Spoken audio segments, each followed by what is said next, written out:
नमस्कार. लक्षवेधीमध्ये आपल्या सगळ्यांचं स्वागत. मी प्रसाद काथे. महाराष्ट्र सरकारने एक अत्यंत महत्त्वाचा निर्णय घेतला आणि स्वतःचाच या आधीचा निर्णय बदलवला. हा निर्णय आहे पदोन्नतीतल्या आरक्षणाच्या संदर्भातला. पदोन्नतीतलं आरक्षण महाराष्ट्र सरकारनं 8 मेला रद्द केलं. 8 मे रोजी घेतलेल्या या निर्णयामध्ये राज्य सरकारच्याकडून स्पष्ट करण्यात आलं की आता यापुढे महाराष्ट्रात सरकारी नोकरीतली पदोन्नती ही सेवा ज्येष्ठतेनुसार मिळेल. याचा अत्यंत थेट परिणाम हा मागासवर्गीय समाजाच्या पदोन्नतीतल्या अपेक्षांवर झालेला आहे. आणि हे सगळं घडत असताना दुसऱ्या बाजूला मराठा आरक्षणाच्या संदर्भातला निकाल आलेला आहे आणि मराठा समाजाच्या अंतर्गत प्रचंड असंतोष धुमसतोय. या दोन्ही गोष्टींचा परस्परात काही संबंध आहे का?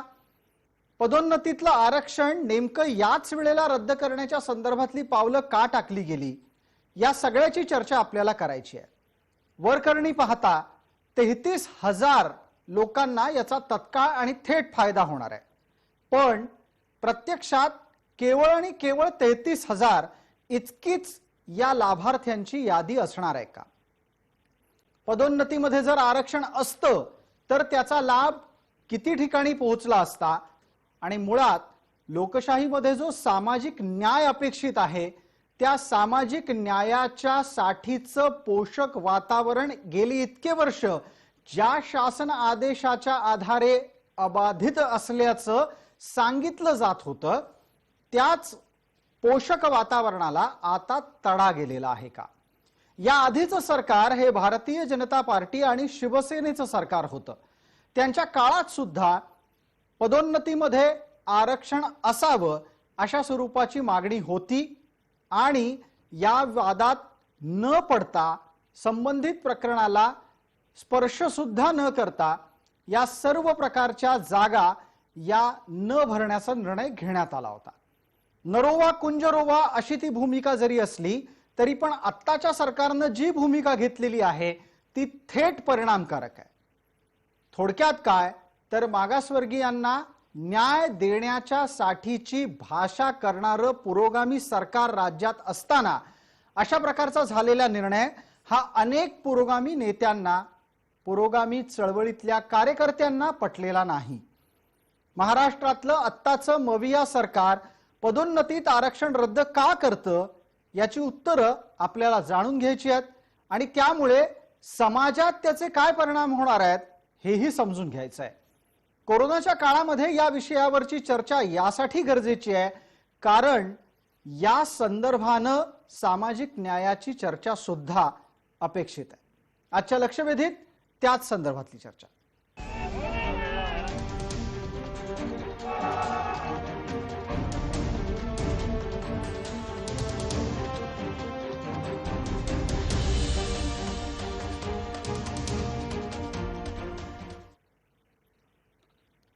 आपल्या सोबत या चर्चेमध्ये सहभागी होणाऱ्या मान्यवरांचा मी आपल्याला पटकन परिचय करून देतो. आपल्या सोबत काँग्रेसचे प्रवक्ता आणि मवियाचे प्रतिनिधी या नात्यानं संजय लाखे पाटील आहेत. भारतीय जनता पार्टीच्या कडून प्रतिनिधित्व करतायत गणेश खंडकर, प्रवक्ते आहेत ते. आपल्या सोबत आरक्षणाचे अभ्यासक हरिभाऊ राठोड आहेत आणि वंचित आघाडीचे राष्ट्रीय उपाध्यक्ष आपल्या सोबत धनराज वंजारी आहेत. सर्व मान्यवरांचं आपण या चर्चेमध्ये स्वागत करूया. माझा पहिला आणि थेट प्रश्न संजय लाखे पाटील यांना आहे. संजय लाखे पाटील, आपण राज्य सरकारनं घेतलेल्या निर्णयामागची भूमिका विशद करावी जेणेकरून एकदा कळेल की शाहू फुले आंबेडकरांचं नाव सातत्यानं घेणाऱ्यांच्याकडून असा निर्णय का झाला असेल, तो अपेक्षित नव्हता असं लोक खुलेआमपणे सांगत असताना त्यांना तुम्ही काय भूमिकेनं समजावायला जाणार आहात? संजय लाखे पाटील.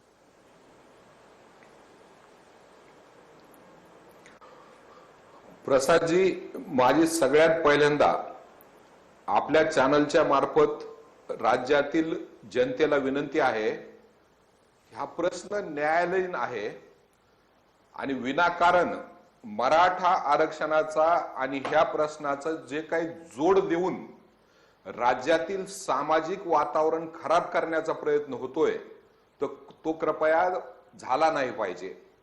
आरक्षणाचा निर्णय न्यायालयीन प्रक्रिया आहे, यामध्ये आपण चर्चा करू शकतो. काही चूक झाली असेल तर ती चूक सुधारू शकतो. परंतु महाराष्ट्रातील सामाजिक वातावरणाला जर तडा गेला, धार्मिक आणि जातीय विद्वेष जर वाढला, तर त्याचा परिणाम महाराष्ट्राच्या प्रगतीबरोबर होईल, राज्याच्या विकासाबरोबर होईल, सामाजिक सौंदर्याबरोबर होईल. त्यामुळे पहिली विनंती आपल्याला आणि आपल्या माध्यमातून पूर्ण मीडियाला आणि महाराष्ट्रातील जनतेला माझी अशी आहे की कृपया याचं सवंग राजकारण कोणी करू नये आणि संजय लाखे पाटीलजी, भांडणं लावायचा प्रयत्न करू नये. संजय लाखे पाटीलजी, आपला तर्क एका पातळीवर एका पारड्यामध्ये टाकला आणि दुसऱ्या पारड्यामध्ये जर आपण समजा निर्णय घेणाऱ्या कालावधीला, दिवसांना, वेळेला पाहिलं तर निर्णय घेणाऱ्या कालावधी वेळेचं पारडं खाली जात आहे. नेमकं याच वेळेला हा निर्णय घ्यावासा का वाटला, हा थेट प्रश्न आहे. आपला प्रश्न जरी थेट असला, तसं वाटण्यासारखी जरी परिस्थिती असली, तर आपण या ठिकाणी हे समजून घेतलं पाहिजे की काँग्रेसची बांधिलकी ही सातत्यानं डॉक्टर बाबासाहेब आंबेडकर यांच्या घटनेशी, शाहू फुले आंबेडकर आणि छत्रपती शिवाजी महाराज यांच्या सगळ्यांना एकत्र घेऊन जाण्याच्या भूमिकेशी आहे. याबद्दल कुणाच्याही मनात शंका असायची कारण नाही. काँग्रेसचेच मुख्यमंत्री आदरणीय सुशीलकुमार शिंदे साहेब यांनी 2004 साली पदोन्नतीमध्ये 33% आरक्षण देण्याचा निर्णय घेतला. तो निर्णय सुरुवातीला मॅटमध्ये गेला. मॅटनं या निर्णयाला स्थगिती दिली. त्यानंतर तो निर्णय मुंबई उच्च न्यायालयामध्ये गेला आणि मुंबई उच्च न्यायालयामध्ये 2017 साली न्यायमूर्ती मोहता आणि न्यायमूर्ती सय्यद यांच्या खंडपीठानं हा निर्णय घटनाबाह्य ठरवला आणि रद्द केला. त्यानंतर महाराष्ट्र सरकारनं सर्वोच्च न्यायालयामध्ये अपील केलं, परंतु सर्वोच्च न्यायालयाने याला स्थगिती देण्यामध्ये नकार दिला. म्हणजे आज जर आपण बघितलं तर 2004 साली सुशीलकुमार शिंदे साहेबांनी जो काही सामाजिक समतेच्या दृष्टिकोनातून आणि पुरोगामीच्या दृष्टिकोनातून निर्णय घेतला होता, त्याला कायदेशीर किंवा घटनेचं अधिष्ठान राहिलेलं नाही, आपण लक्षात घेतलं पाहिजे. आणि हे होत असताना मग अशा वेळेला संजय लाखे पाटील, एक अत्यंत महत्वाचा प्रश्न आणखीन उपस्थित राहतो. ज्या गोष्टीला राज्यघटनेच्या संरक्षणाची सिद्धी प्राप्त नाही, ती घटना अर्थात पदोन्नतीतलं जातीय आरक्षण हे राजकीय हेतून 2014 ला काँग्रेसनं दिलं होतं का? नाही, असं म्हणता येणार नाही. मी सुरुवातीलाच सांगितलं, आमची बांधिलकी घटनेशी आहे, शाहू फुले आंबेडकर आणि छत्रपती शिवाजी महाराजांचा सर्वांना बरोबर घेऊन जाण्याच्या भूमिकेशी आहे. त्यामुळे तो जो निर्णय सुशीलकुमार शिंदे साहेबांनी घेतला होता, तो अत्यंत विचारपूर्वक घेतलेला निर्णय होता. परंतु दुर्दैवानं तो निर्णय मॅटमध्ये आणि मुंबई उच्च न्यायालयामध्ये टिकला नाही. पण याचा अर्थ तो निर्णय चुकीचा होता असं काही समजायचं कारण नाही. कारण की आपले जे समाज बांधव पिढ्यानपिढ्या मागास राहिलेले आहेत, त्यांना संधीपासून नाकारलेलं आहे, त्यांना बरोबर घेऊन जाण्यासाठी हा निर्णय अत्यंत आवश्यक होता आणि त्या निर्णयाचं काँग्रेस पक्ष नेहमी समर्थन करत राहिले. मी या ठिकाणी सांगतो आपल्याला. अगदी मवियामध्ये सध्याच्या घडीला काँग्रेसचा आवाज क्षीण आहे, त्याच्यामुळे हा निर्णय घेण्याचं धाडस झालंय की काय असाही सवाल उपस्थित राहू शकतो. त्याची सविस्तर चर्चा आपण एक एक टप्प्यामध्ये करूच यात. आत्ताच्या घडीला हरिभाऊ राठोड यांना संधी देतो आणि आरक्षण अभ्यासक या नात्यानं हरिभाऊ राठोड यांनी संजय लाखे पाटील यांच्याकडून मांडले गेलेल्या मुद्द्यांचा प्रतिवाद करावा.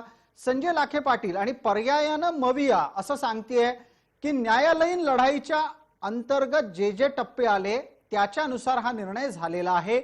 याचा आणि मराठा आरक्षणाच्या संदर्भात झालेल्या न्यायालयीन निर्णयाचा काहीही परस्पर संबंध नाही.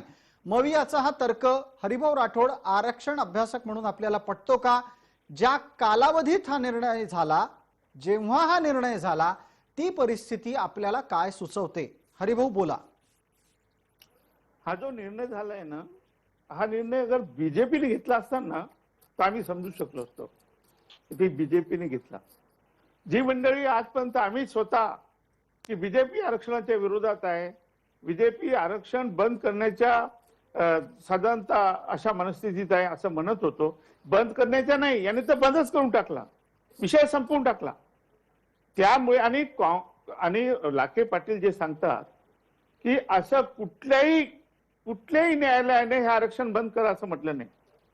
मला दाखवून द्या कुठल्या न्यायालयाने म्हटलं की हे आरक्षण बंद करा. हायकोर्टाने जे म्हटलं होतं ते सुप्रीम कोर्टामध्ये 5 जजेसच्या खंडपीठाने म्हणजे कॉन्स्टिट्यूशन बेंचने सांगितलं हे आरक्षण चालू करा. माननीय पंतप्रधानांनी निर्णय घेतला मंत्रिमंडळामध्ये आणि तत्कालीन मंत्री पासवानजी यांनी प्रेसमध्ये जाहीर केलेला आहे. डीओपीटीने ऑर्डर केली आणि या सरकारला पाठवलं की तुम्ही आरक्षण चालू करा. आणि जेव्हा ही फाईल गेली तर आपले महाधिवक्ता आशुतोष कुंभकोणी, याला कुंभकोणी म्हणायचं की कुंभकर्ण म्हणायचं, की या व्यक्तीने हा खेळ खंडोबा केला. यांनी सांगितलं, खोटी माहिती दिली सरकारला की 28-306 ही केस आपली पेंडिंग आहे, त्याच्यात आपल्याला स्टे मिळाला नाही. स्टे मिळण्याचा पेंडिंगचा विषय नाही. जे मेन केस होती एम नागराजन आणि घोगरे याला ही केस लिंक झालेली आहे. ते सगळं पेपरवर असताना, ते सगळं रेकॉर्डवर असताना हे काही डोळे झाक करून त्याच्याकडे यांनी कसं काय दुर्लक्ष केलं. आणि आशुतोष कुंभकोणी म्हणू काय, आशुतोष कुंभकोणी यांनी असा सल्ला दिला, चुकीचा सल्ला दिला. बरं हरिभाऊ, या अनुषंगाने एक पुढचा प्रश्न मला धनराज वंजारी यांना विचारायचा आहे. धनराज वंजारी, आपण वंचितांचं राजकारण महाराष्ट्रात करत असल्याचा दावा करता. आत्ताच्या घडीला राज्य सरकारचा जो तर्क आहे त्या संदर्भातला हरिभाऊंचा प्रतिवाद आपण ऐकला आणि तो तर इतकं स्पष्टपणे सांगणारा दिसतो आहे की प्रत्यक्षात कायदेशीर पातळीवर वेगळंच सुरू होतं, त्याचं इंटरप्रिटेशन भलतंच काढलं गेलं. आणि हे सगळं जेव्हा समोर येतं त्यावेळेला मवियाचा हा दावा कितपत पटतो की पदोन्नतीत आरक्षण रद्द करण्याचा निर्णय आणि मराठा आरक्षण रद्द होणं याचा परस्पर संबंध नाही, हे पटतंय का आपल्याला धनराज वंजारीजी? नाही, अजिबात पटत नाही. मला त्यांच्या बुद्धीची कीव करावीशी वाटते. जे आज सर्वसाधारण माणसाला समाजामध्ये कळतं ते सरकारला कळत नाही आणि आम्ही मग शाहू फुलेंचे पुरोगामी विचारांचं सरकार आहे आणि निर्णय मात्र आम्ही बीजेपी धार्जिने, RSS धार्जिने निर्णय घेतोय, असं जर तुम्ही चित्र जनतेसमोर ठेवत असाल तर जनतेचा भ्रमनिरास करू नका. जनता एवढी मूर्ख नाहीये. हरिभाऊंनी सांगितलं ते बरोबर आहे. सुप्रीम कोर्टामध्ये या आरक्षणावर जी स्थगिती आहे आणि त्याच्यावर महाराष्ट्र शासन तिथं गेलेलं आहे, ती केस पेंडिंग आहे. त्याशिवाय मराठा नाही, ती याची जी आहे, हा जो नागराज केसच्या 5 अटी पूर्ण करत नाही म्हणून ते जे पेंडिंग आहे ना, ते महाराष्ट्र शासनाच्या विरुद्ध ते अजूनही पेंडिंग आहे. त्याशिवाय 4 महत्वाच्या गोष्टी पेंडिंग आहे. कारण हा मुद्दा प्रसाद फक्त SC-STचं आरक्षण हे केलं एवढ्या पुरतं नाहीये, कारण याच्यामध्ये OBC, VJNT, DTNT या सगळ्यांना या आजच्या सरकारच्या निर्णयाचा फटका बसणार आहे. प्रश्न या ठिकाणी असा आहे की तामिळनाडूचं 50% वरती चॅलेंज झालं, ते पेंडिंग आहे सुप्रीम कोर्टामध्ये. 102 मी घटना दुरुस्ती ही योग्य नाही आहे, याच्यासाठी सुद्धा सुप्रीम कोर्टामध्ये एक पिटिशन पेंडिंग आहे. आणि 10% आर्थिक आरक्षणाचं जे तुम्ही 1992च्या मंडलचा वारसा देऊन केलं त्यालाही चॅलेंज झालेलं आहे, तेही सुप्रीम कोर्टात पेंडिंग आहे. हे एवढे सगळे आरक्षण प्रचूर मसुदे सर्वोच्च न्यायालयामध्ये पेंडिंग असताना आज मराठ्यांचं आरक्षण रद्द झालं म्हणून तुम्ही काहीतरी मलमपट्टी करण्यासाठी इतकं तडकाफडकी SC-STचं पदोन्नतीचं आरक्षण हा विषयच ऐरणीवरचा नव्हता. जर एखादा विषय ऐरणीवर आला असेल, कुठलाही तज्ञ आपल्या तर्क धनराज वंजारी, आपल्याला असं कसं काय वाटू शकतं, धनराज वंजारी आपल्याला असं कसं काय वाटू शकतं की पदोन्नतीतलं आरक्षण रद्द झालं तर त्याचा लाभ मराठा समाजाला मिळेल, इतका थेट निष्कर्ष आपण 1+1 म्हणजे 2 असा काढू शकतो? आणि तसं काढणं हे न्यायोचित आहे का? नाही, आजच्या परिस्थितीचा अर्थ लावायचा असेल प्रसाद तर काहीतरी निर्णायक तर्क आपल्याला करावाच लागेल. आपण नुसतं गोलमोटाल भाष्य करून काय याच्यावरती निर्णायक तर्क निर्माण होणार नाही. प्रश्न असा आहे, ही वेळ होती का? ही वेळ होती का? बरोबर, ही वेळ होती का? याच अनुषंगाने ही चर्चा पुढे जाईलच, पण तत्पूर्वी एक मुद्दा उपस्थित करतो, तो भारतीय जनता पार्टीचे आपल्या सोबत असलेले प्रवक्ते गणेश खंडकर यांच्याशी आहे निगडीत. आणि थोड्या वेळापूर्वी हरिभाऊ राठोड यांचं जे वक्तव्य आहे त्याचा त्याला संदर्भ आहे. हरिभाऊ राठोड थोड्या वेळापूर्वी बोलताना असं म्हणाले गणेश खंडकरजी की असले निर्णय भाजपानं घेतले असते तर आम्ही समजू शकलो असतो, पण प्रत्यक्षात झालं उलटच. पुरोगामी आहोत असं सांगणाऱ्या मवियाकडून पदोन्नतीतलं आरक्षण रद्द होणं हे हरिभाऊ राठोड, धनराज वंजारी यांच्यासारख्या असंख्य लोकांना पटलेलं नाही. हा तर्क हा भारतीय जनता पार्टीला पटणारा तर्क आहे का? तुमच्या कार्यकाळामध्ये या संपूर्ण प्रकरणाला स्पर्शही न करण्याची भूमिका होती, जेणेकरून जे काही प्रथा परंपरांनुसार चालत आलेले वाद प्रतिवाद आहेत ते आणखीन चिकटू नयेत भाजपाला. आत्ताच्या घडीला भारतीय जनता पार्टीनं जे काही करायला हवं होतं ते केलं नाही, भलत्यानंच केलं. याबद्दलचं आपलं मत जाणून घ्यायचं आहे. प्रसादजी, आजच्या आपल्या या चर्चेमध्ये दोन व्यक्ती बसलेल्या आहेत.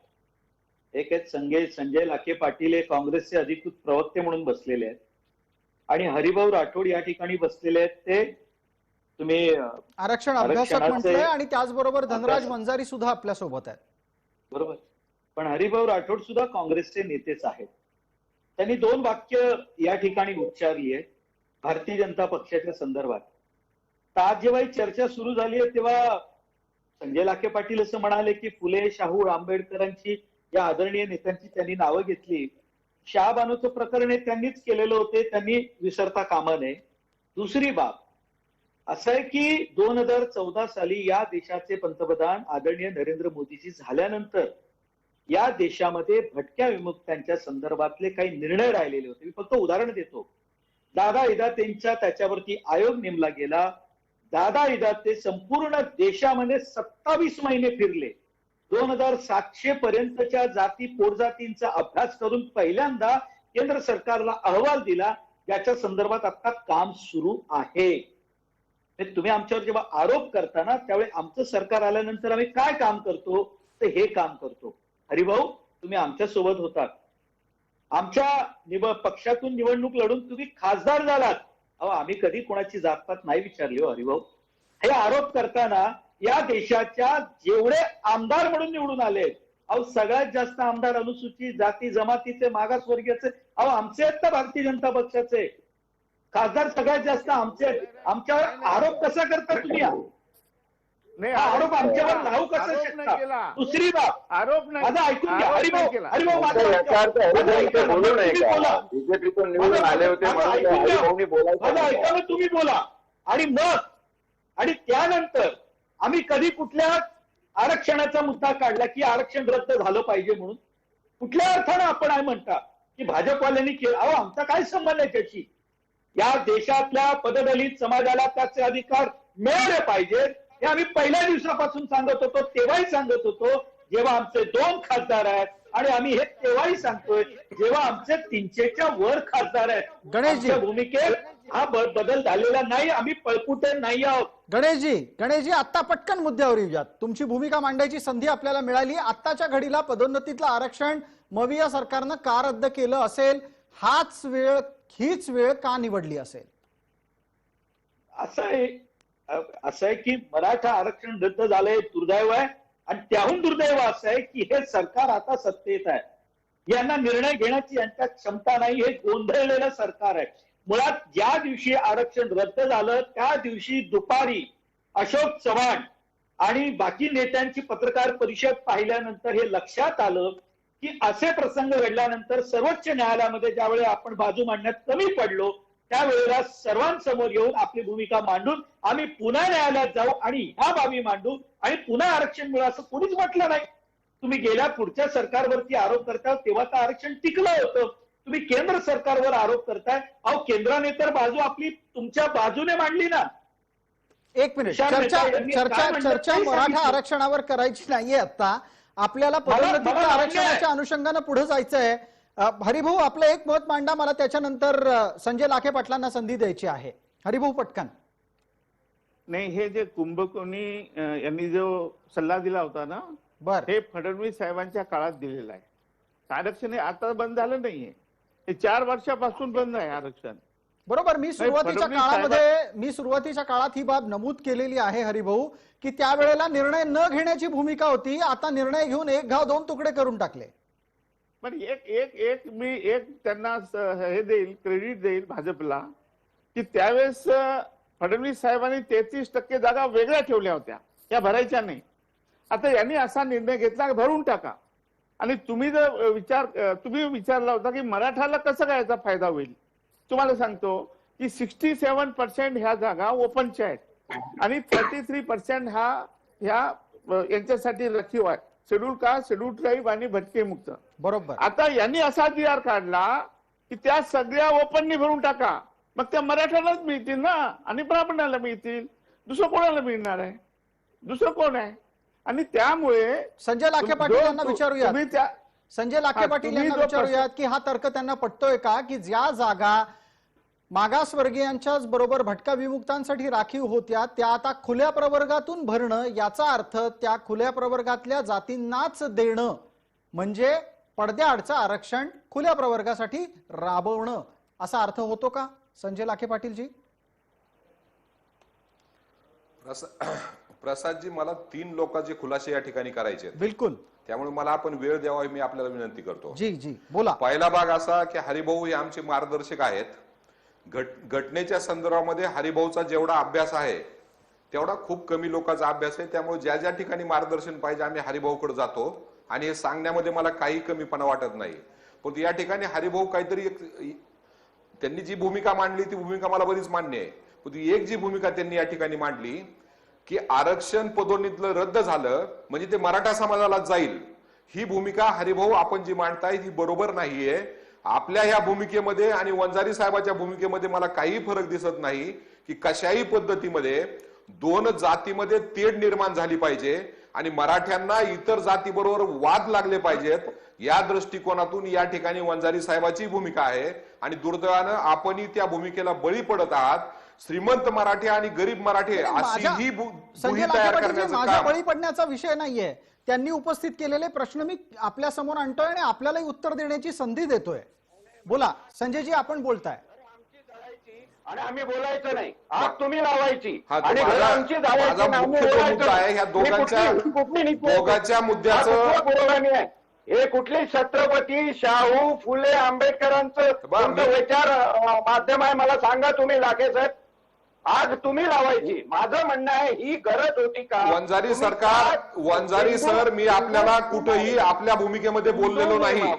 त्यामुळं आपण कृपया मला डिस्टर्ब करू नये. ज्यावेळेस आपल्याला संधी मिळेल त्यावेळेस आपण आपली भूमिका मांडायची. आपल्याला ज्यावेळेस संधी मिळेल त्यावेळेस तुम्ही तुमची भूमिका मांडावा अशी आपल्याला विनंती करतो. मी आपल्याला कुठेही डिस्टर्ब केलेलं नाही.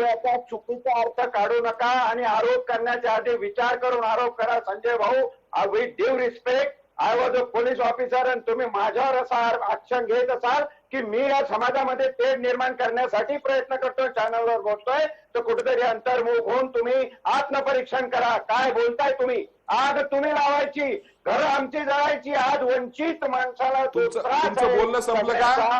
त्याचा तुम्ही विचार करत नाही आणि आमची गरज आहे. वंजारी साहेब, तुमचं बोलणं संपलं का? सांगायचं की तुम्ही तेढ निर्माण करताय. वंजारी साहेब, तुमचं बोलणं संपलं का? तुमचं बोलणं संपलं का? तुम्ही बोला. आता मला डिस्टर्ब करू नका. आपण बोला. आता वंजारी साहेब थांबले. जी भूमिका मांडली की वंजारी साहेब, तुम्ही जी भूमिका मांडली ही भूमिका 2 समाजामध्ये तेढ निर्माण करायची आहे, नाहीतर काय आहे? आणि वंचितची जी अधिकृत भूमिका आहे की श्रीमंत मराठी आणि गरीब मराठी, ही सुद्धा भूमिका मराठा समाजामध्ये असंतोष वाढवण्याची भूमिका आहे. या ठिकाणी मी स्पष्टपणे आपल्याला सांगतो. दुसरा आणि सगळ्यात महत्त्वाचा भाग, या पद्धतीची भारतीय जनता पक्षाची या ठिकाणी भूमिका आहे. भारतीय जनता पक्षानं या ठिकाणी लक्षात घेतलं पाहिजे 102वी घटना दुरुस्ती ही काँग्रेसने आणलेली नाही. 102वी घटना दुरुस्ती ही मोदी सरकारने आणली आणि ती घटना दुरुस्ती 14 ऑगस्ट 2018 ला आणली आणि त्यानंतर तत्कालीन फडणवीस सरकारनं 30 नोव्हेंबर 2018 साली संजय लाखेजी, थोड्या वेळापूर्वी गणेश कणकर जेव्हा विषय मराठा आरक्षणाकडे नेत होते मी त्यांनाही रोखलं. मी आता तुम्हालाही रोखतो. माझी तुम्हाला विनंती आहे, विषयाला चिकटून आपण राहूयात. तुम्हाला 3 लोकांचे खुलासे करायचे आहेत. कृपया आपण आपल्या मुद्द्यावर राहावं अशी विनंती आहे. संजयजी, म्हणून काते सरकार सर, मी आपल्या माध्यमातून विनंती करतो जी की मराठा समाजाच्या आरक्षणाचा मुद्दा भारतीय जनता पक्षानं 102वी घटना दुरुस्ती करून फक्त मराठा समाजाचंच आरक्षण रद्द केलेलं नाही, तर देशातील सगळ्या राज्याचे कुठल्याही जातीला ओबीसी मध्ये घालण्याचे किंवा वगळण्याचे 342A1 कलम घालून अधिकार काढून घेतलेले आहेत. संजयजी, म्हणून देशाच्याच नव्हे, संजयजी, मराठा आता हा समाजाच्या विषय नव्हे. नाहीये. आपण आता पदोन्नतीतल्या आरक्षणावर चर्चा करतोय. संजय संजयजी, भाऊ, तो कृपया मुद्दा वेगळा विषयाला आहे. धरून लक्षात बोला. घेतलं पाहिजे. संजयजी, मी पण पूर्ण माझी एक वेळ विनंती- आपल्याला दिलाय, विषयाला धरून बोला कृपया.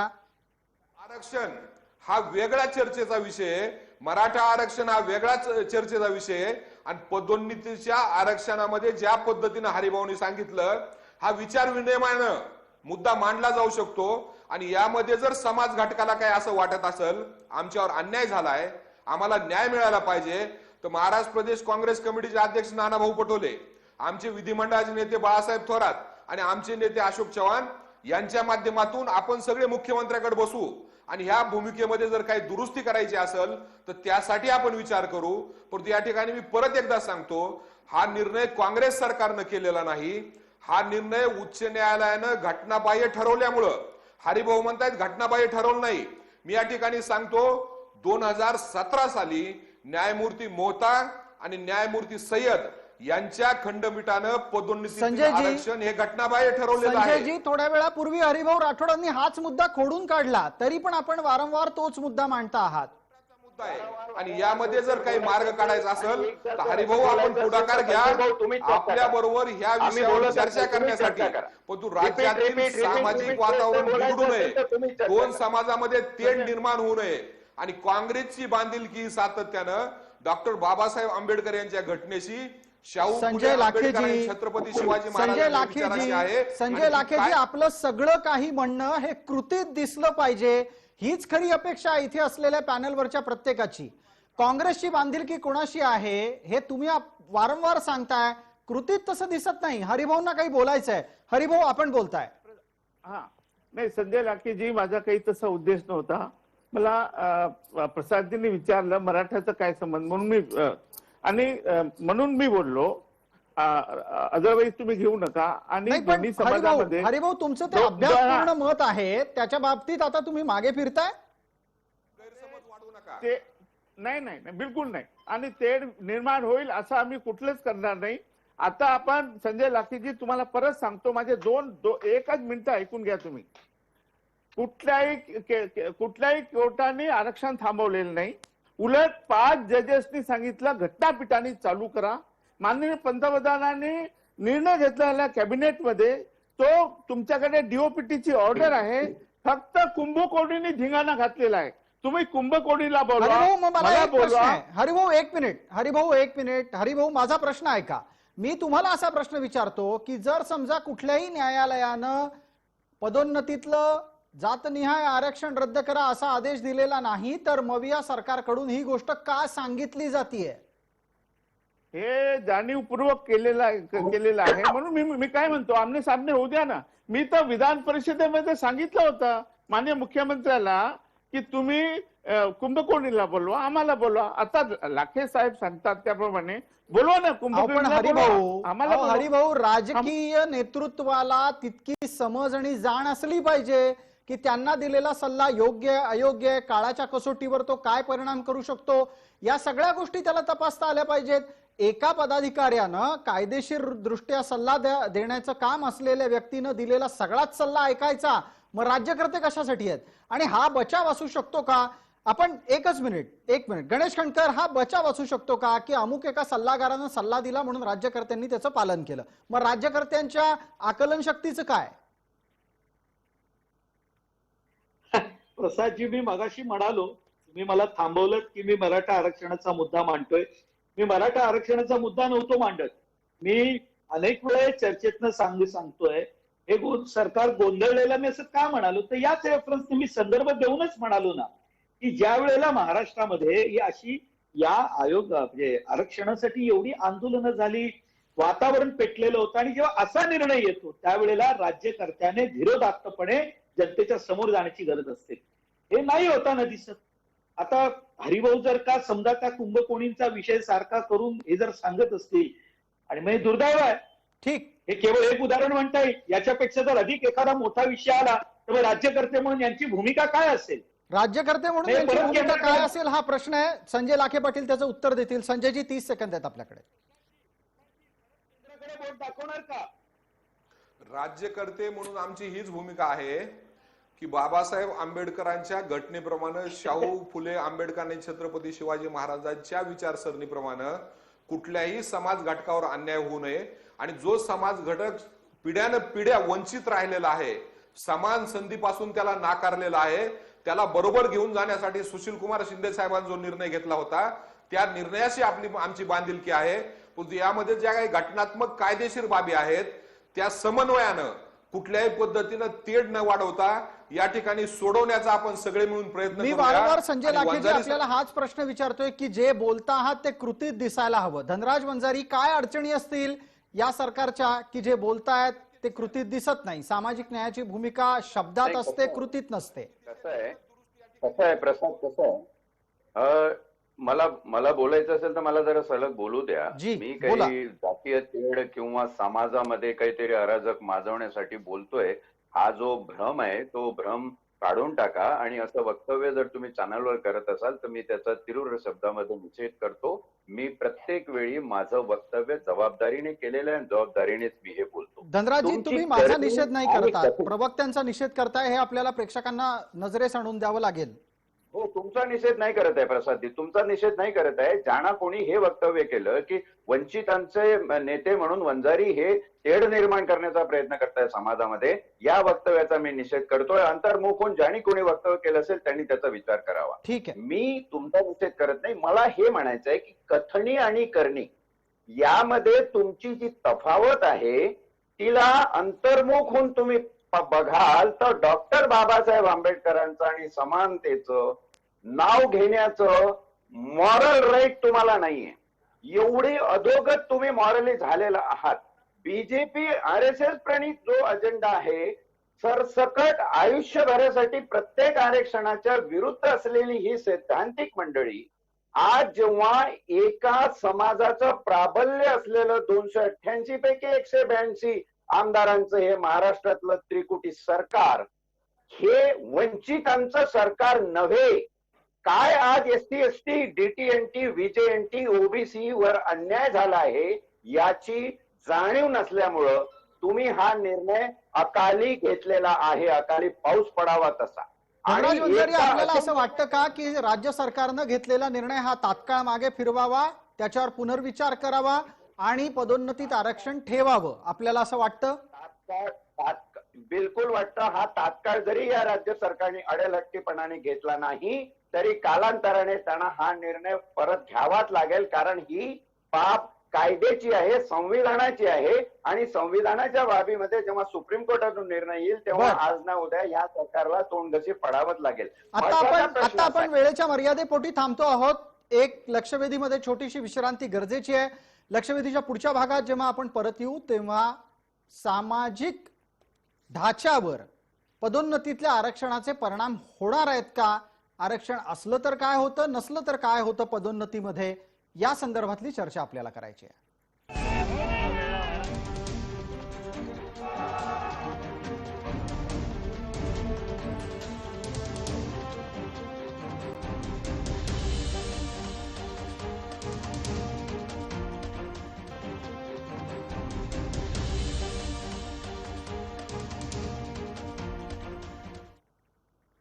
नमस्कार, लक्षवेधीमध्ये आपल्या सगळ्यांचं स्वागत. पदोन्नतीमधलं आरक्षण का रद्द झालं याची चर्चा करत असतानाच मविया सरकारकडून पदोन्नतीमध्ये आरक्षण रद्द होणं अपेक्षित आहे का याची चर्चा आपण केली.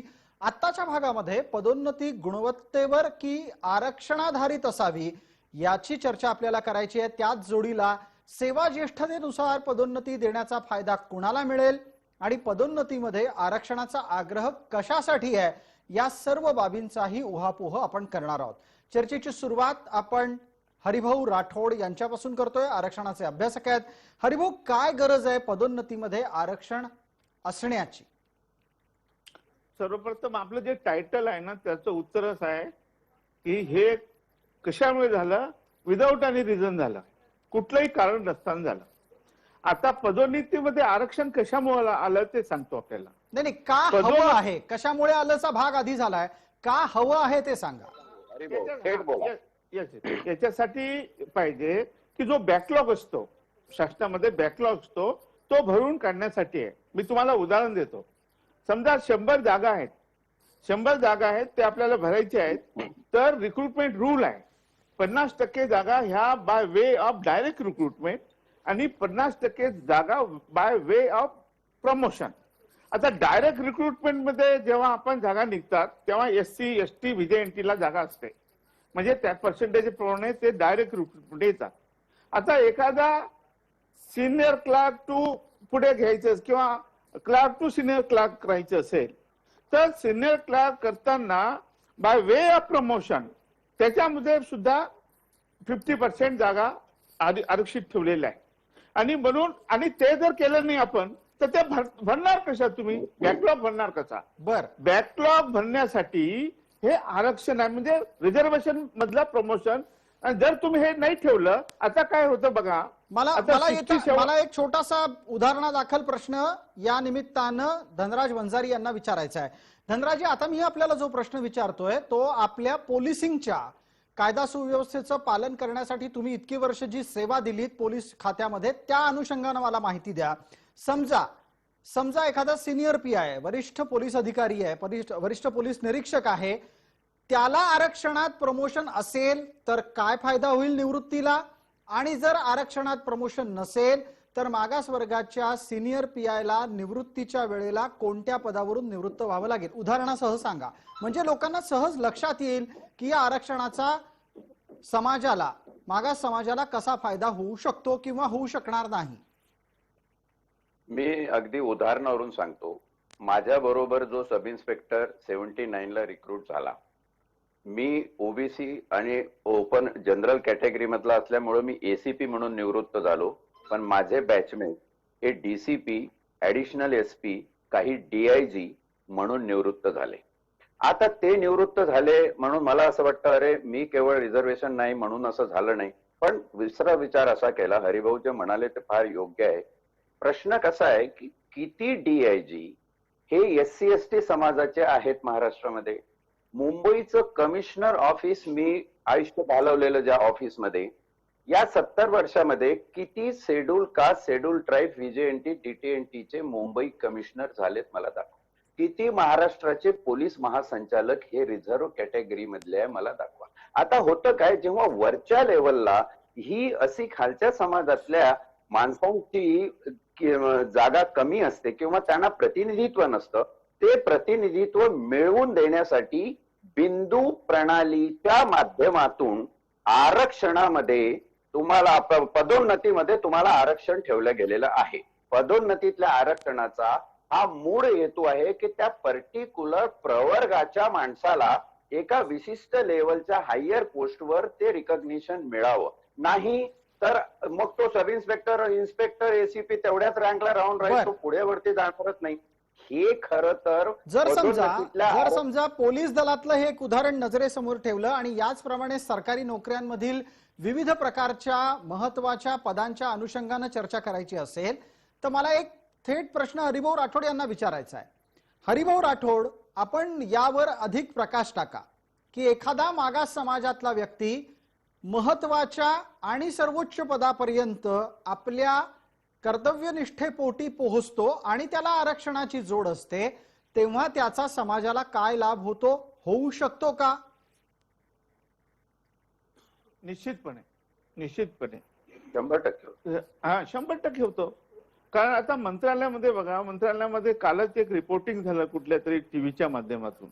तिथे काय परिस्थिती आहे, तिथे मागासवर्गीय फार कमी आहेत आता आणि सगळीकडे. आणि हा तुम्ही म्हणालात की या पोस्टचा काय फायदा होतो.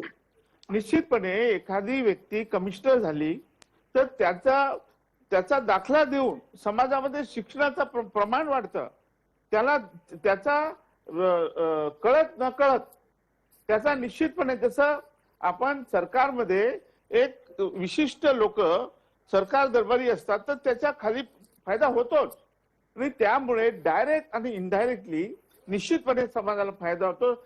त्याला समाजामधल्या ज्या बाकी विद्यार्थी आहेत त्यांना ठीक आहे. म्हणजे थोडक्यात आपण असं सांगता आहात की समाजासमोर नवे आदर्श तयार होतात, त्या आदर्शामुळे समाज उत्थानासाठी प्रयत्नशील राहतो.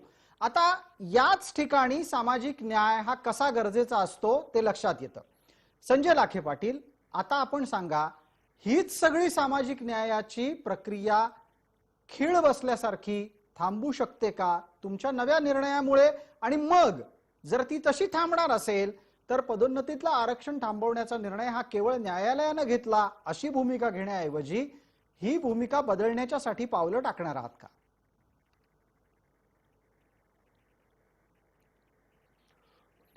प्रसादजी, या ठिकाणी मला दोन खुलासे करणे आवश्यक आहे.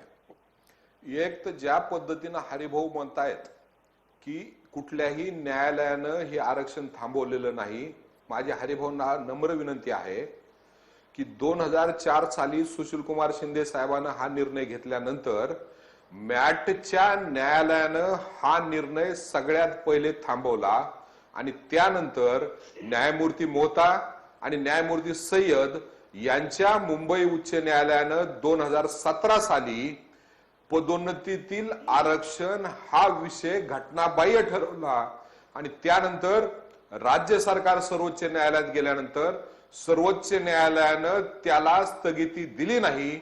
ही वस्तुस्थिती या ठिकाणी आपण समजून घेतलं पाहिजे. संजयजी, दुसरा आणि सगळ्यात महत्त्वाचा प्रसादजी, आपण जो प्रश्न विचारला संजयजी, आपण तीनदा मांडला आणि तिन्ही वेळेला हरिभाऊंनी त्याचा प्रतिवाद केलेला आहे, तोही तुम्ही वारंवार तो मुद्दा का मांडता आहात? चुकीचं आहे. हरिभाऊ जी भूमिका मांडतायत ती भूमिका चुकीची आहे. ते म्हणतायत न्यायालयानेच हे थांबवलेलं नाही, हे अत्यंत चुकीचं आहे आणि त्यामुळे एक गैरसमज होऊ शकतो. तुम्हाला जर प्रश्न सोडवायचा असेल तर माझं 1 मिनिट ऐका. 5 जजेसनी 5 जजेस कॉन्स्टिट्यूशन बेंचनी जो निर्णय दिला त्याच्यानंतर अशी कुठली घटना घडली की तुम्ही आरक्षण थांबवलंय? याचं उत्तर द्या मला. कोणी थांबवलं? मला दाखवा. कुठल्या आदेशाने थांबवलं मला दाखवा. आणि ज्यावेळेस हे विचारतात कोणी जीएडी त्यांना विचारते सल्ला की आता आम्ही द्यायचं की नाही, डीओपीटीने अशी आदर आली तर हे सल्ला काय देतात की 28,306 केस पेंडिंग आहे आणि 28,306 पेंडिंग नाही आहे, मी हे सांगतो तुम्हाला. आणि ती मेन केस जी आहे विजय घोगरे आणि जर्नेल सिंग आणि एम नागराजन त्याला लिंक झालेली आहे. मी दिल्लीला प्रत्येक वेळेस हिअरिंगला असतो.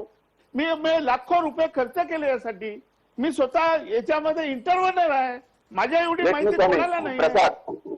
जी मी संधी देतो आपल्याला. 1च मिनिट. धनराजजी, काही थेट प्रश्न संजय लाखे पाटलांना विचारले गेले आहेत, आपण त्यांचं उत्तर एकदा ऐकून घेऊ.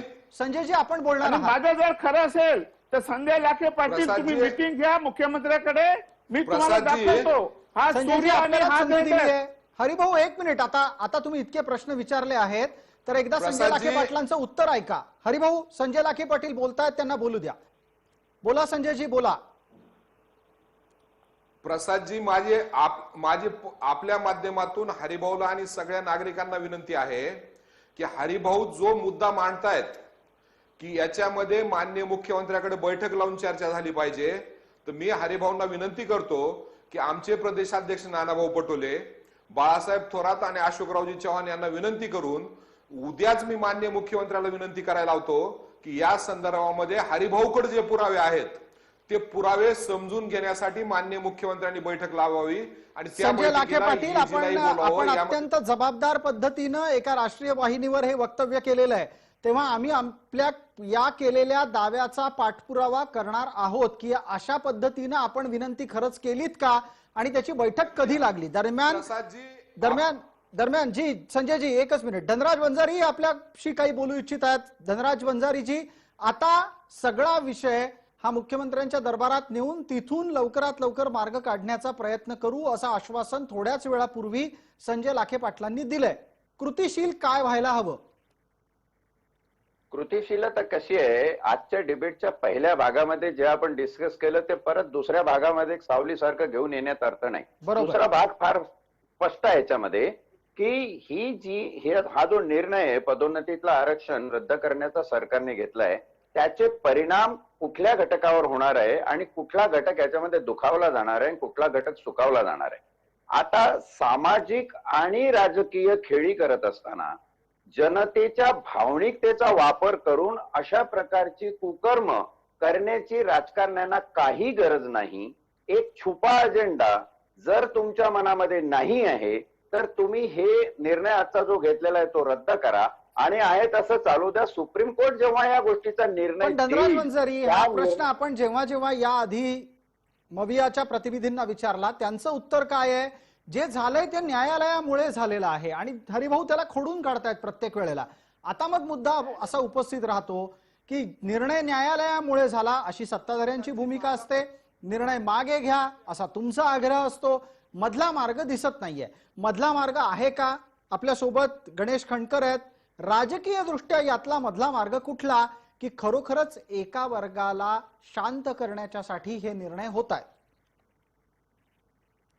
मुळात असं आहे बघा की प्रसादजी, माझा मुद्दा अर्धवट राहिलाय, तुम्ही चर्चा मी देतो आपल्याला संधी देतो. या गणेश खंडकरांच्या उत्तरानंतर आपल्यापर्यंतच येतो.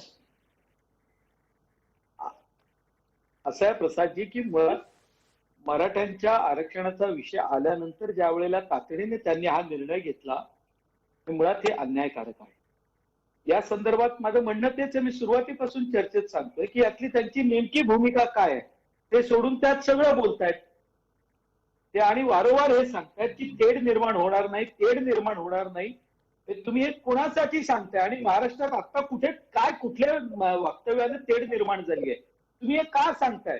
तेढ निर्माण करण्याची कृती तुम्ही स्वतः करताय. आज ज्याची काहीही आवश्यकता नव्हती त्याला तुम्ही न्यायालयाच्या संदर्भ देऊन भारतीय जनता पक्षाचे प्रवक्ते जरा अरे बाबा, जबाबदार आता बोला, लाखे पाटील शांत बसा ना. जबाबदारीनं बोला, कशाला तुम्ही मध्ये बेजबाबदार बोलताय? बोलू आम्ही नका. तुमच्यामध्ये काय एक वाक्य म्हणजे प्रसादजी, लाखे पाटलांची अडचण बेजबाबदारीने काय ती बोलू नका. समजून घ्या.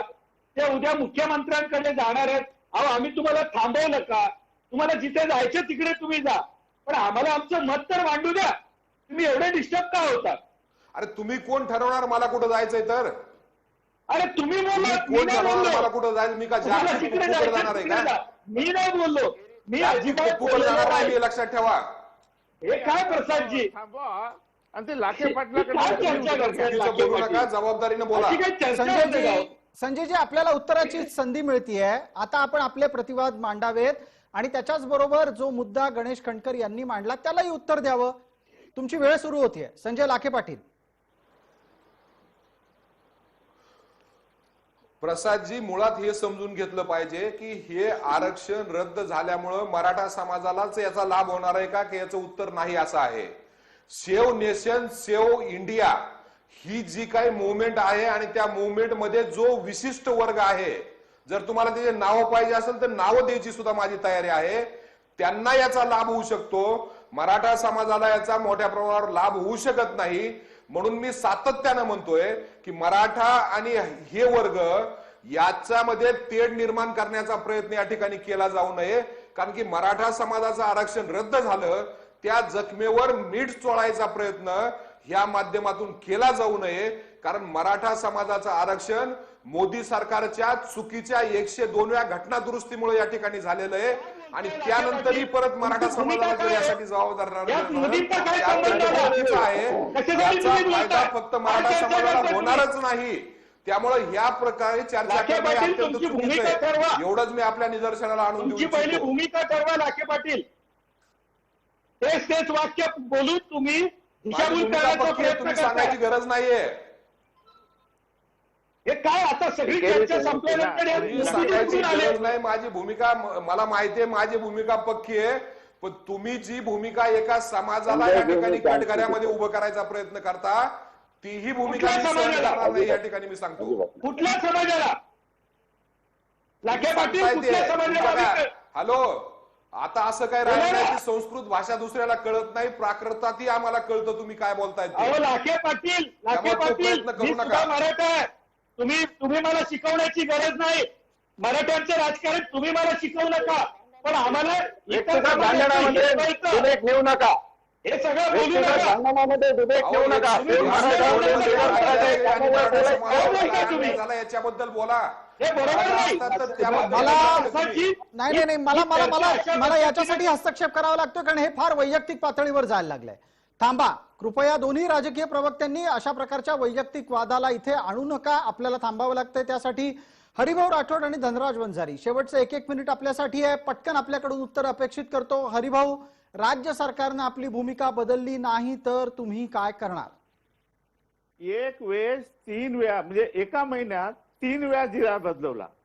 मी एवढा प्रयत्न केला, चीफ सेक्रेटरीला सांगितलं, त्यांना त्यांची जबाबदारी समजून दिली, सीएम कडे फाईल गेली, सगळं झालं. 18 तारखेला हा म्हणजे 20 तारखेला आरक्षण चालू झालं होतं आणि लगेच 7 तारखेला काही कारण नसताना असं काय घडलं होतं की 7 तारखेला काढणार? असू द्या, मी धन्यवाद देईल लाखे पाटलांना, त्यांनी चांगली भूमिका घेतली या ठिकाणी आणि निश्चितपणे प्रश्न सुटू शकतो. फक्त तुम्ही मला बोलवा फक्त आणि कुंभकोणीला बोलवा, बाकी कोणाला नको. ठीक आहे. आणि चीफ वारंवार हरिभाऊ राठोड यांच्याकडून जी मागणी केली गेलेली आहे ती काँग्रेस पक्ष गांभीर्यानं घेईल अशी आपण अपेक्षा करूयात. धनराज वंजारींसाठीचा वेळ आहे. लाखे पाटील जी, मला वेळेची मर्यादा आहे म्हणून आता यावर जास्त अधिक संधी देता येणार नाही. मी तुमची भूमिका मांडलेली आहे. धनराज वंजारी, आपण आत्ताच्या घडीला पदोन्नतीतलं आरक्षण पुनर्स्थापित व्हावं यासाठी किती मुदत विद्यमान महाराष्ट्र सरकारला द्यायला तयार आहात? मी म्हणतो साधारण एका महिन्यामध्ये सरकारने पाहिजे तर याच्यावर एक अभ्यास गट निर्माण करावा. हरिभाऊ सांगतात आहे, बाकीचे लाखेही बोलतात आहे, ठीक आहे, एक अभ्यास गट एका महिन्याच्या आत तुम्ही या निर्णयाचा निकष लावा आणि त्याच्यातला पहिला निकष हा घ्या की ही ती वेळ आहे का? एखादा आपलं पोरग कुठून तरी जाऊन तोंड काळं करून आलं, त्याच्यासाठी शेजाऱ्याच्या पोराला जबाबदार धरायचं, झोडपत असायचं, याच्याने तुम्ही खरोखर समाजामध्ये सौहार्दाचं वातावरण निर्माण करताय. आणि आम्ही वंचित, आम्ही उद्या बर्बाद होणार, आम्ही बोलायला लागलो रे बाबांनो आग लागलेली आहे ती विझवा, तर आम्ही म्हणे समाजामध्ये तेढ निर्माण करण्याचं काम करतो. ठीक आहे धनराजजी, दांभिक संदर्भ आहे ना. ठीक आहे धनराजजी, आपण 1 महिन्याचा कालावधी दिलाय, मला वेळेची मर्यादा आहे म्हणून आपल्याला थांबावं लागतंय. इतर सर्व मान्यवरांचेही आपल्यासह या चर्चेत सहभागी झाल्याबद्दल खूप आभार. लक्षवेधीमध्ये तूर्तास इतकंच. सर्व प्रेक्षकांना जय महाराष्ट्र.